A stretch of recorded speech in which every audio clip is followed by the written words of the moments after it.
Hello, welcome to Geek Vibes Nation. I'm your content manager, Tia Fabi, and I have with me actor Ryan Andes. I hope I pronounced that correct, by the way. You did. Awesome, awesome.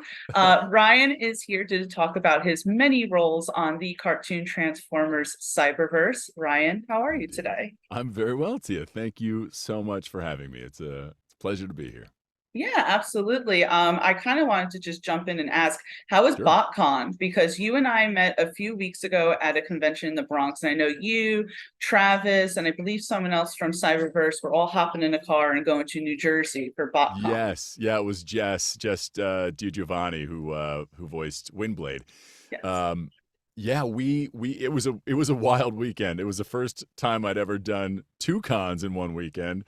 And BotCon was a very different vibe than the Bronx Anime and Comic Expo in in a not in a bad way. BotCon was a bit more, I think, commercial. It was, a really great location. It was at the American Dream Mall. And these guys have been doing this for years, right? They have like 20 years of conventions under their belt. So they have a really kind of like a built-in following, and a lot of people come out to this thing, which was great. And there were also a lot of other voice actors there too. So I got to kind of mix it up with some new friends, people like some older Transformers voice actors, like Gary Chalk. I'd never met him before. Susan Blue. So very cool. But I want to say this. It's worth saying. The convention in the Bronx was like on a whole nother level. Yeah. Those guys, JC and Yasu Collectibles and Lone Wolf Comics are the guys who hosted it. They just did something special. It was like a very community oriented event. The people who were there like really wanted to be there. I met some amazing people, yourself included.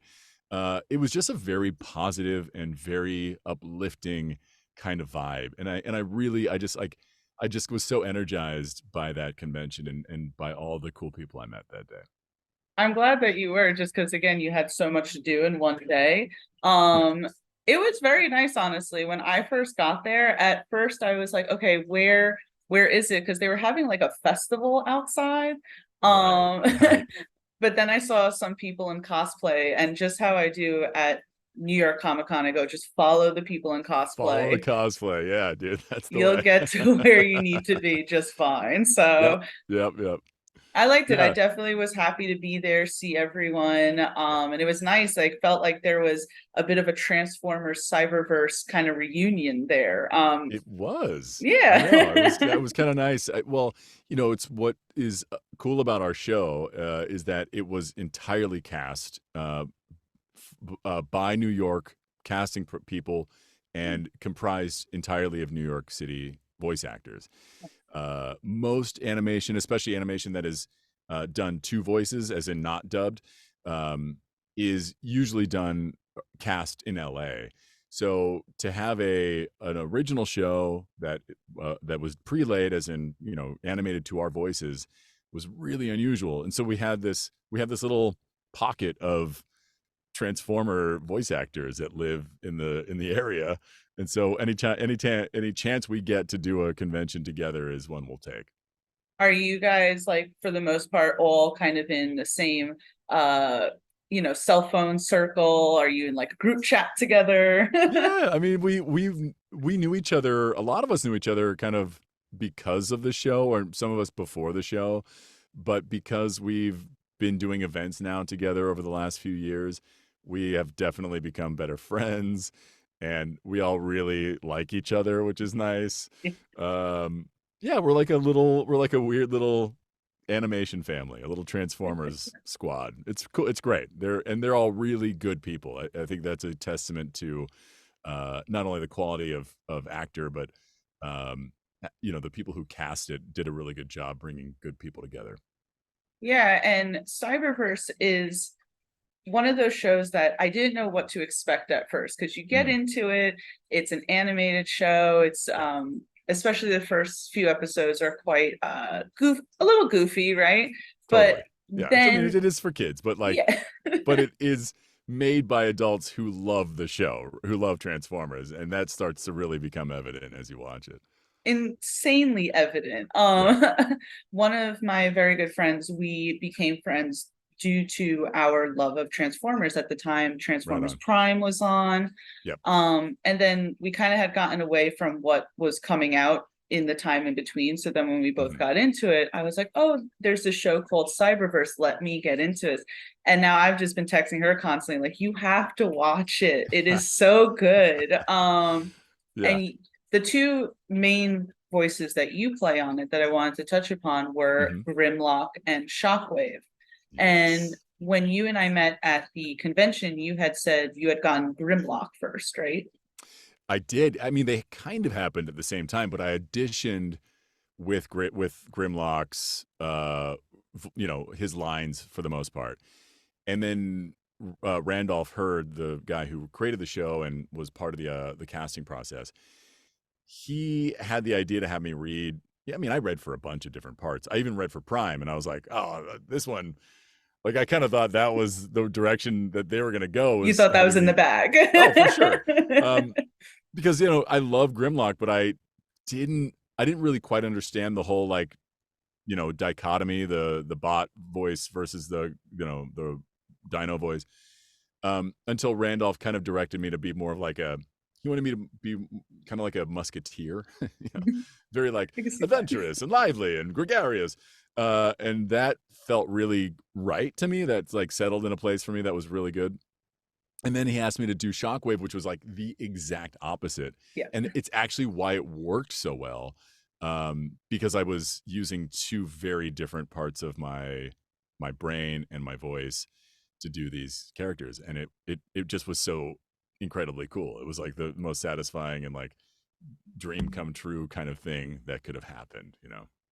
It's very cool. You mentioned the Grimlock. I love that you mentioned very musketeer because in the past when we've seen Grimlock, he's very much me, Grimlock. I'm Oh not yeah. even gonna try and do the voice, but Well, yeah, exactly.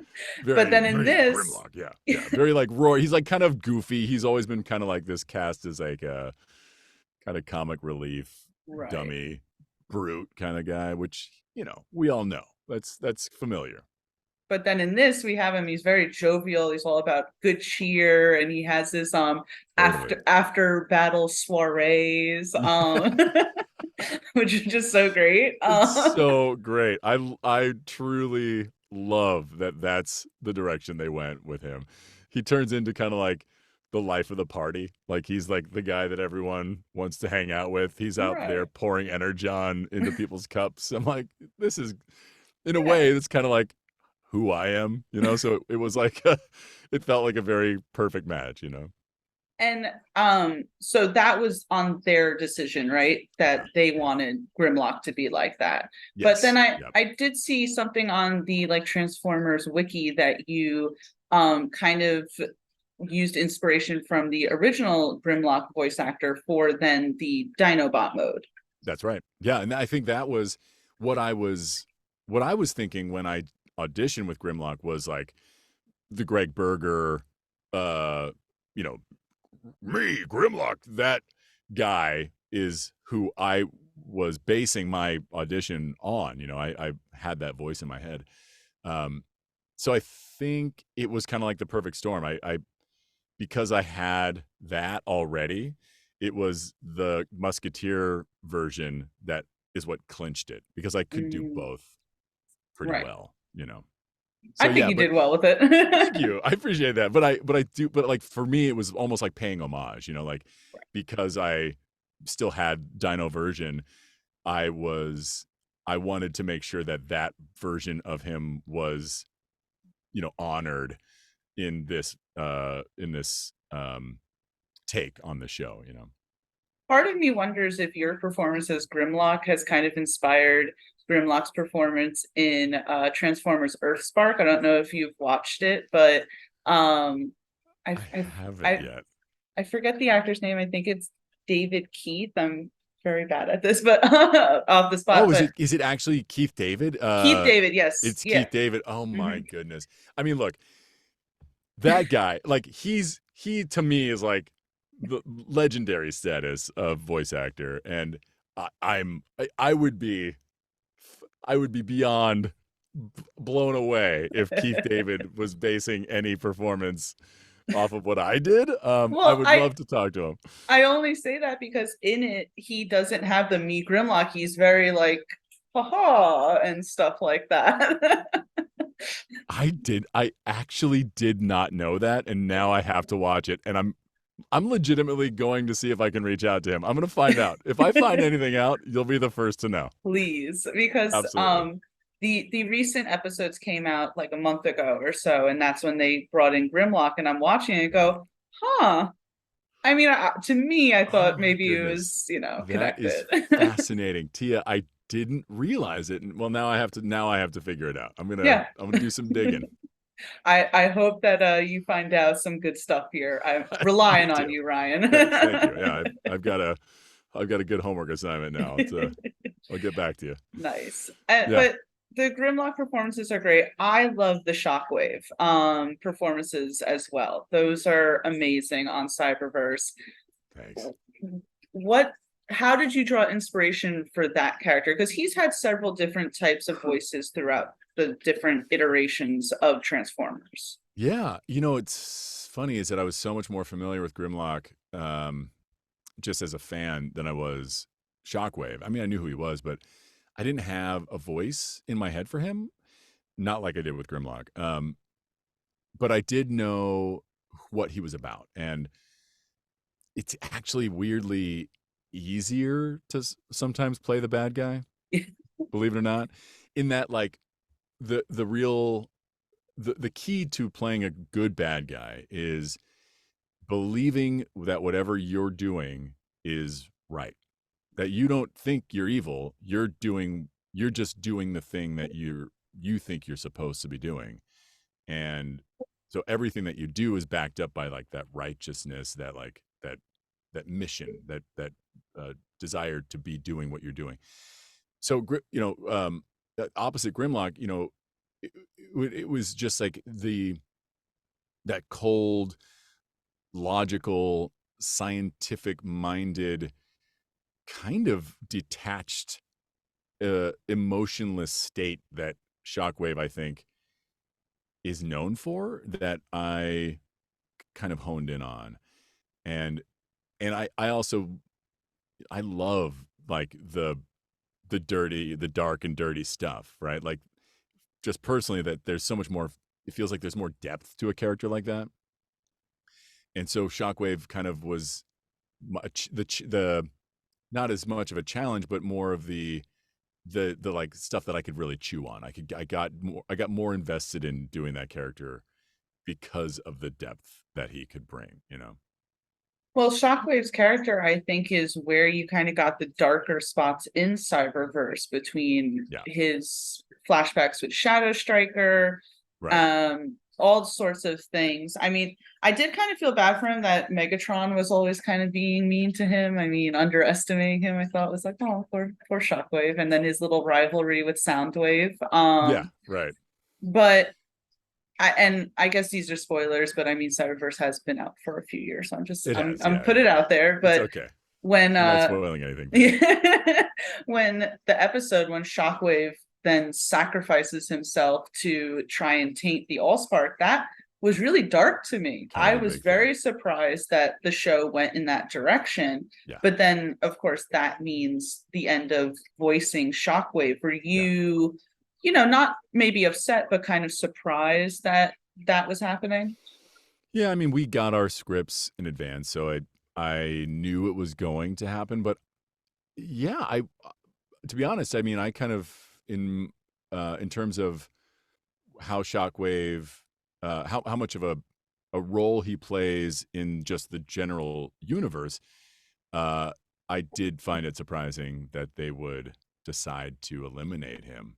Yeah. But I think that they did it in a way that was true to his nature and made it as much about the storytelling and his character arc than just a device. And so, to my mind, it worked, and I was glad that he had a very, to some at least, satisfying conclusion, you know. I think it was very much in line with his character when it happened. I again texted my friend who's a fan of Transformers and said, this guy literally, his spark is that bad that it's tainting the all spark. And she was like, yeah, that's Shockwave for you. I love it. Yeah. Yeah, totally. So, But again, like he's bad. It's just so weird to me that like he is the embodiment of evil, but he doesn't know it, right? Like yeah.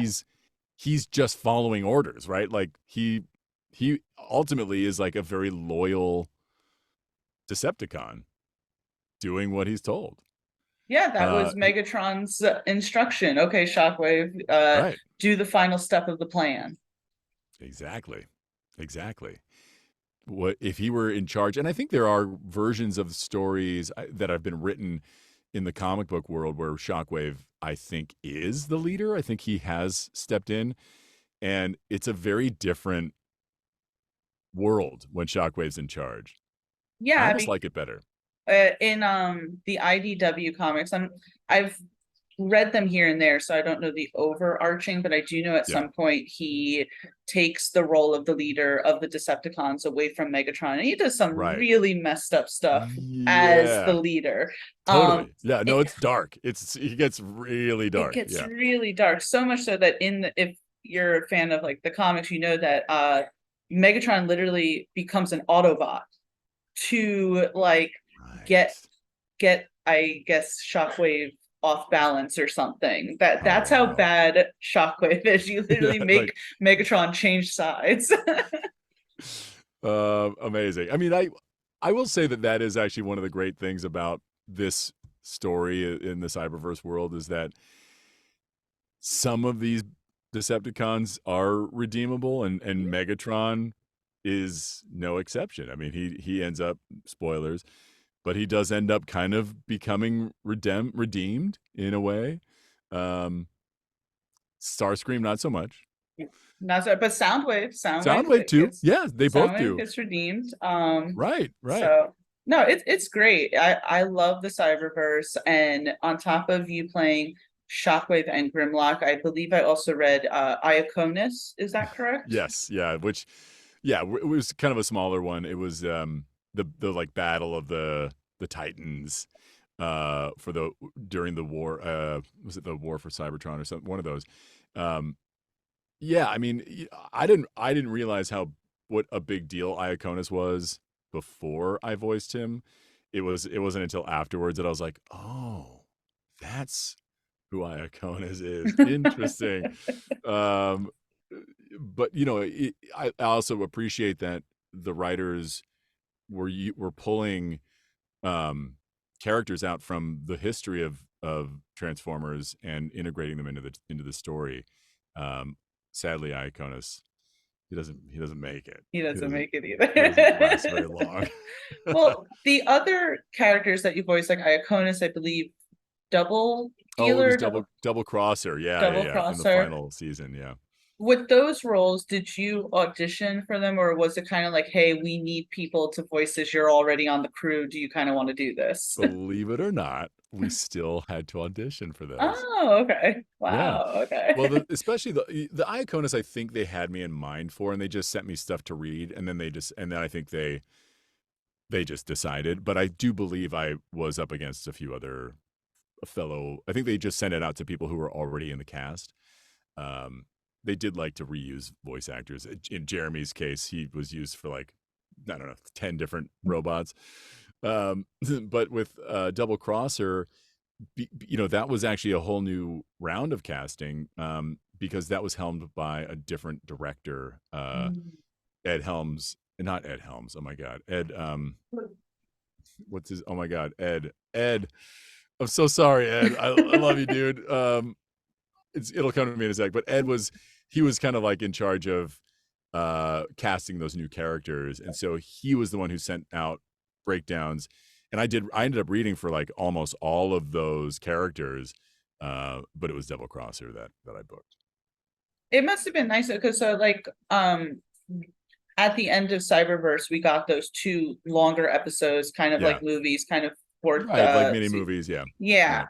was it nice to get that call to say, hey, we're going to do this and kind of give a more satisfying end to Cyberverse? Totally. Yeah, we were really bummed when we found out that the show wasn't going to continue. After season 3, we didn't know. We basically were just kind of like left on hold, Right. because there had there had not been further movement with the show.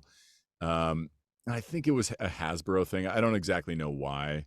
Yeah. Um, but but I think because of I really do think it was because of fan feedback, and people speaking out, that the 4th season was the decision was made to make it.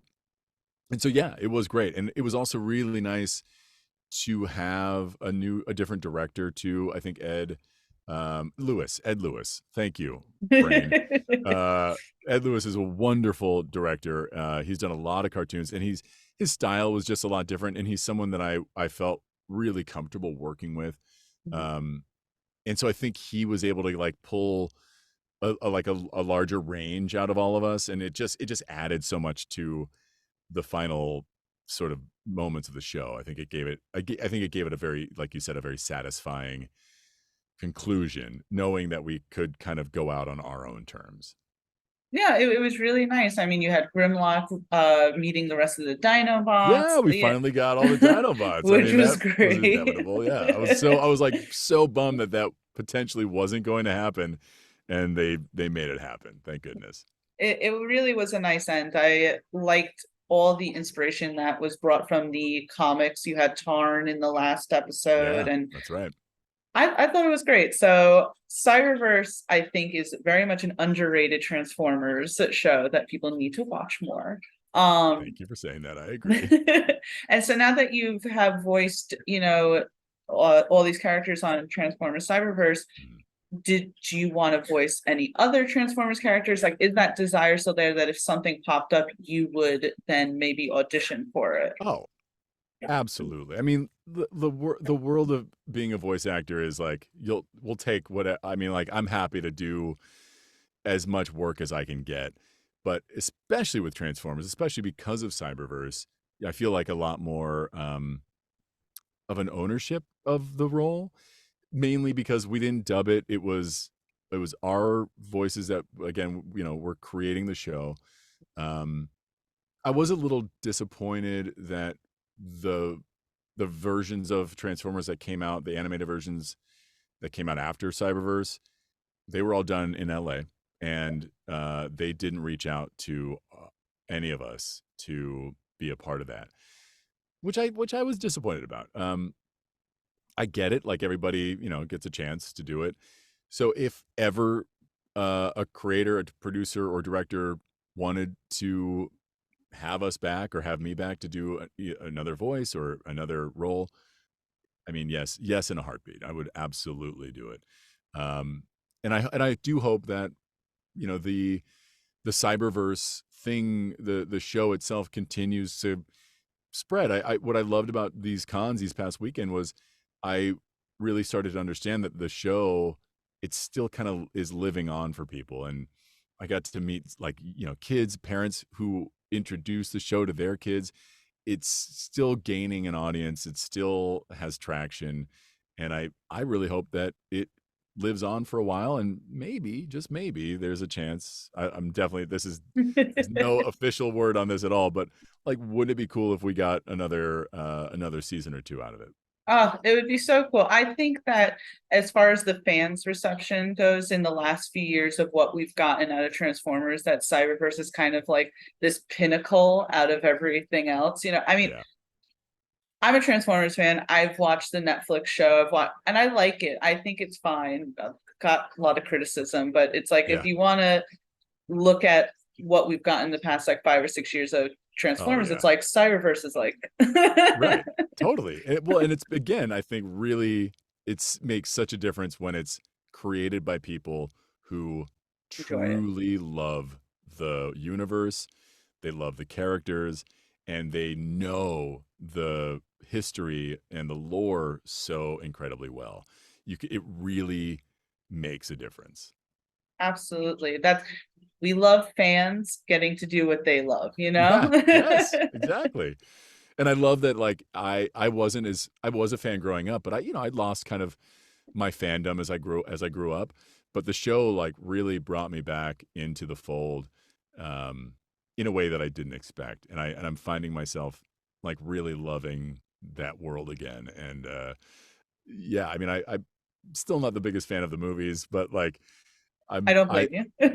but I have been watching the G1s again, like, and I'm just like really like re-enjoying uh Transformers as a whole, and understanding just how cool they are and why they have such a fan base.